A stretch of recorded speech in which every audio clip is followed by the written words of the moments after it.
საერთაშორისო უნივერსიტეტის აკადემიური წერის ცენტრის ორგანიზებით გაიმართა ლექცია სემინარების კვირეული თემაზე აკადემიურ კეთილსინთეზიერების პრინციპების დაცვა, პლაგიატის პრევენცია, სამეცნიერო ნაშრომის შექმნის სტანდარტები და ხელოვნური ინტელექტის გენერაციული ხელსაწყოების სწორად გამოყენება სამეცნიერო ნაშრომში.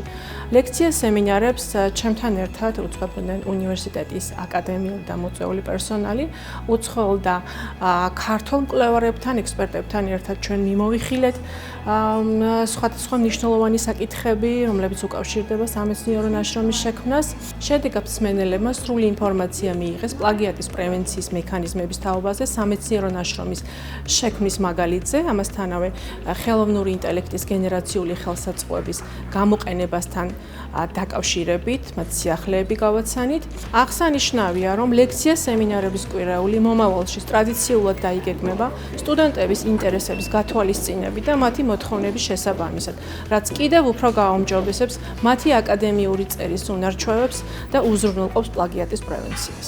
დღევანდელი ღონისძიება ეხებოდა რამდენიმე ასპექტს აკადემიური წერის განვითარების დოქტორანტურის სტუდენტებისთვის, კერძოდ მაგალითად პლაგიატის პრობლემებს. პირადად ჩემი მოხსენება იყო იმასთან დაკავშირებული, თუ როგორ უნდა გამოქვეყნდეს სტატიები ინდექსირებულ ჟურნალში, იმიტომ რომ არ არის საკმარისი სამწუხაროდ დაწერო კარგი სტატია, უნდა იცოდე სად მიმართო, რა წესები დაიცვა, როგორ შეარჩიო ჟურნალი და ასე შემდეგ, იმისათვის რომ წარმატებით გამოაქვეყნოთ სტატია.